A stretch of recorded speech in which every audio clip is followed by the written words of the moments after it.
Hello, this is Bullis Student Tutor. My name is Thomas. Today, I'd like to introduce some common graph shifts of y equals sine x, which is a trigonometric function.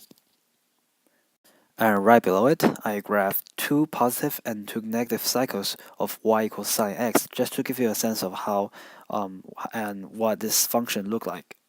So first, let's talk about the function of y equals sine minus x. In the graph, the red function is the parent function, y equals sine x, and the black function is y equals sine minus x, which is the function after the graph shift. As we can see in the graph, the whole function is flipped across the y-axis. All the x values become inverse of the original ones, but the y values stay the same. Why? It's because the previous x is now replaced by minus x. For example, if you want to find the point at x equals pi over 2 on the new function, here's what you should do. You find the point on the original function at x equals minus pi over 2, which will be minus 2 pi over 2 minus 1, and flip it across the y-axis. And that's basically sine minus x. And since we just proved sine minus x equals to minus sine x, we can also justify the sine function to be an odd function. In this whole process, the y values remains unchanged. Let's talk about the compression of the function by the transformation of x. In the graph, the red is still sine x and the black is sine 2x. The factor that we added in front of x during the transformation is bigger than 1.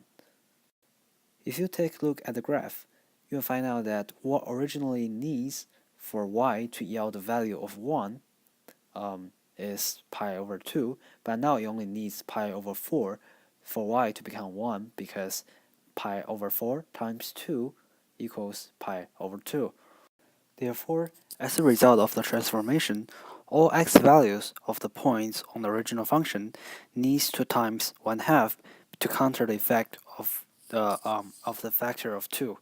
And you can also see in the graph that the period of the transformed function is only half of the original ones. The transformation sine ax when the absolute value of a is bigger than 1 is essentially the contraction of the original sine function. So what would you do to find the graph of the transformed function is to find out the new period, which is 2 pi divided by a. 2 pi is the period of the original sine function, and a is the transformation factor, a that is added in front of x. So now let's take a look at the graph of sine 0.5x. It is the same type of transformation as sine 2x, but this time it's an expansion. It's because 0.5 is smaller than 1, and it also implies that in every interval, the x has to be 2 times bigger in order for the function to produce the same result as the original sine x function. The transform period is still 2 pi divided by a, but this time the new period will be bigger than 2 pi, and therefore the transformation will be an expansion. And for a third time, this transformation will not affect the y values. Let's look at another type of transformation, sine x plus 1. In the graph, you can see the transformed function is shifted to the left 1 unit from the original sine x function. This is because all the x values of the transformed function is now associated with the y value of sine x plus 1. For example, in the graph, the point 0.571 is now associated with the y value of pi over 2, which is 1 unit away to its right. Also, the point 2.142 associated with the y value of 0, which is sine pi, and x equals pi is also 1 unit to the right of 2x equals 2.142. Let's generalize that. If the transformation is achieved by adding or subtracting a constant from the x value, the whole graph will shift in the direction that is parallel to the x-axis. If the additional term is positive, the graph should be moved to the left. And if the additional term is negative, it should be the opposite, that the graph should be moved to the right. The opposite nature between the additional term And the direction of the graph shift can also be seen in the graph shift of polynomials that have a linear transformation of x. Let's move on to the transformation of y.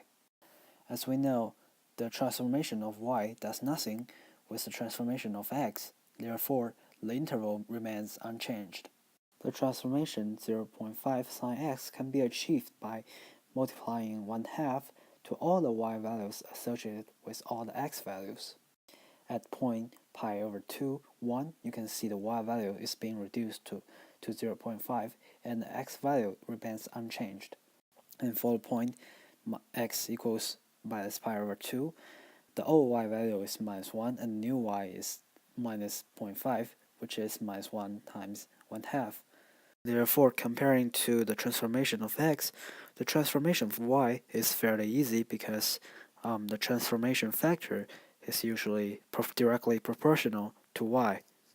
If the absolute value of the transformation factor is bigger than 1, the new function will have a bigger amplitude. If the absolute value of the factor is smaller than 1, the amplitude of the graph will be reduced. As you can see in the example, the transformed function, which has a factor that's smaller than 1, is actually flattened comparing with the original sine function. Let's look at y equals minus sine x. This transformation can be achieved by flipping the original sine function across the x-axis, because the x values of the transformed function are now corresponding to the minus y values of the original function. And that's how to transform minus sine x. And now let's look at the last type of y transformations. These transformations subtract 1 from all y values of sine x. As a result, the whole graph will shift down 1 unit. Therefore, the linear transformation of y is also directly proportional to the y value. If the additional term of transformation is positive, the whole graph will shift upward. If the term is negative, the graph will shift downward. We just went over several commonly seen transformations of x and y in the function y equals sine x. Here are some tips. When you are transforming x, don't touch y and vice versa, because the transformation of x and y doesn't do anything with each other.